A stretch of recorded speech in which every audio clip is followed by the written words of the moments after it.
Aloha, my friends. It is M, your friendly neighborhood yogi. I'm here today to chat again about the importance of ritual practices, habits, and behaviors which we curate for ourselves. What you see me doing here is typically known as yoga. However, you'll notice that I do not necessarily follow any prescribed pattern of movement. I use my mind, my body, and my breath to align my physical body with my emotional soul, myself.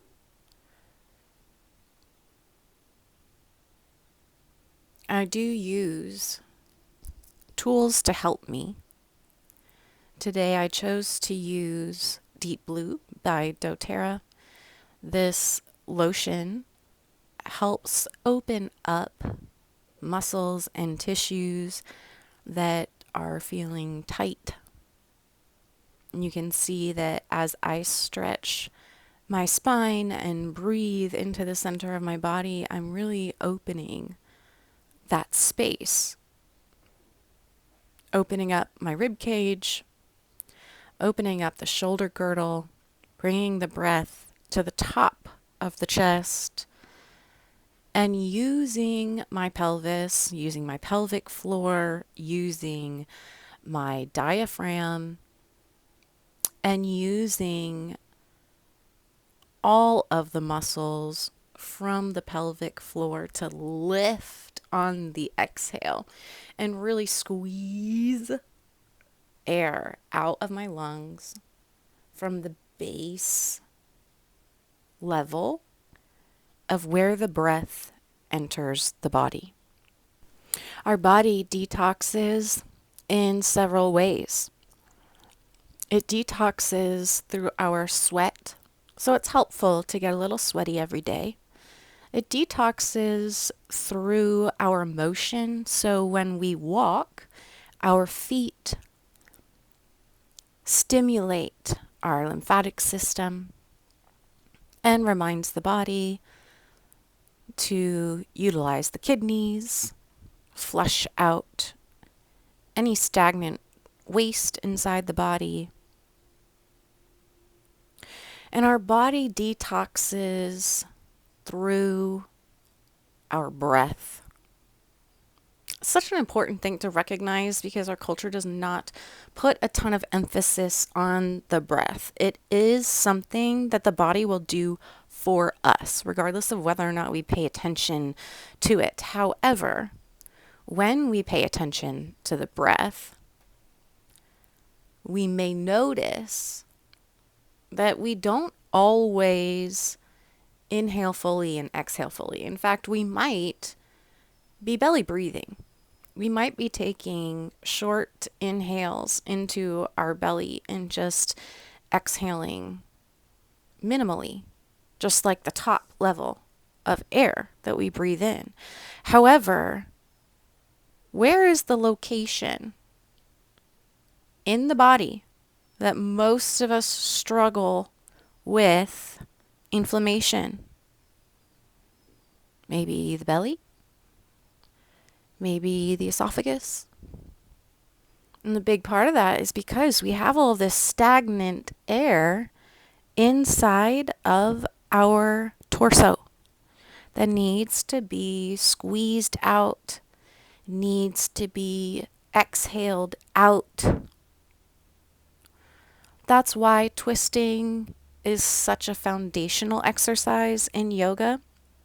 That's why core exercise is, again, the foundation of yoga, because we're learning to bring our parts back together. We're learning to knit ourselves back together. The parts of us that get overwhelmed and overstimulated by our society, we're learning to let that part go and tune in to our true nature, And our true nature is our natural state.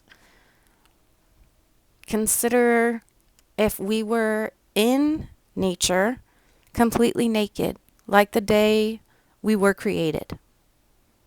I'm talking feral movements. I'm talking no awareness of anyone or anything outside of our self and our space. I'm talking growing into awareness by shifting there slowly. Not freaking myself out with, it's 6 a.m., my alarm's going off, I have to get to work, blah, blah, blah, blah, blah. No, no, no, no, no, no, no. Just beginning with a gentle inhale. Good. Exhale. Morning. Inhale. Slow wake ups. Exhale. Self-care. Whatever I want to accomplish in my day and wherever I want to go, I need my body to take me there. I find that the more I curate these practices and actually practice them on a daily basis, I can find a sense of self that is safe to take into other spaces. Spaces where maybe I have to interact with other people, other places, other things that I don't control. Because today I know that the only thing that I do control is myself, my thoughts, my actions, and my words. The words that I speak out loud to other people and the words that I speak to myself. And how do I speak to myself today? With love and gratitude. I may not be able to move all of the ways I want to move today, but I'm moving and I am breathing. And that is something to be grateful for. And the more that I practice unwinding my body and finding peace in my members, releasing sensations which no longer serve me, releasing tissues, releasing tension that doesn't belong, where I'm holding on to it. The more that I do this, the more that I practice, the more I actually am able to sustain a state of peace and mindfulness throughout my day, throughout my actions. The less I feel the need to control other people, other places, and other things, I'm able to let those things go. That sense of I have to control, I leave it. I shake it out of me. It's not mine. That idea that I must conquer, kill, destroy. I don't have to live in that mode every moment of my day. Now, are those features of humanity important? Absolutely. That ability to kill, sometimes we need to kill relationships. Sometimes we need to burn bridges. Sometimes we need to walk away from situations and people that are not helping us heal. Maybe our priorities are not aligned with theirs. And that's fine. Their priorities are okay. We deserve to have our own. We deserve to live a life which brings us sensations of joy, moments of peace,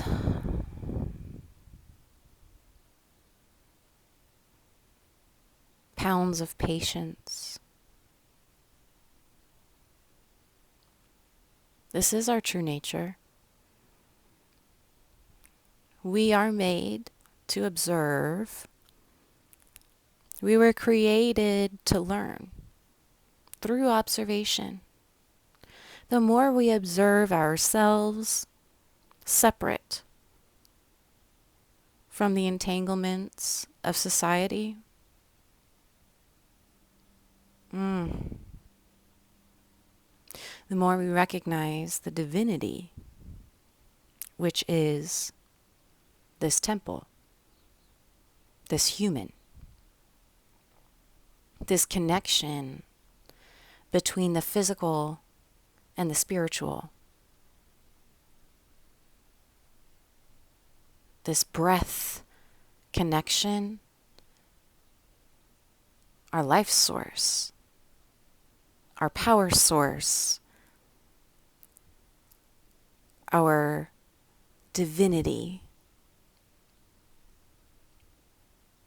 our source of flexibility in this world.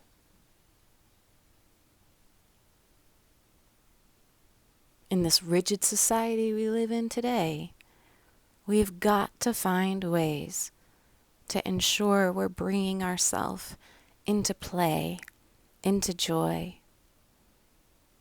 into whatever it is we need to succeed that day. I'm also using a body oil by doTERRA.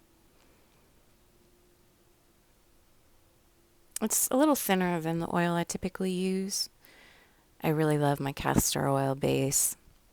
However, with the move and reorganizing my life, I'm finding ease in using these products that have already been created, as I am still awaiting many of my tools and resources for creating my own skincare. One of the most important lessons that this practice teaches me is flexibility, and I'm not necessarily talking about physical flexibility, although learning how to engage my muscles with the breath really has helped my body open and strengthen. I'm talking about spiritual flexibility. I'm talking about finding the strength to show up for tasks that don't necessarily feel good. Finding courage and assuredness in my voice, in my steps. Recognizing that my expectations are laughable because I only see a very small part of the large picture.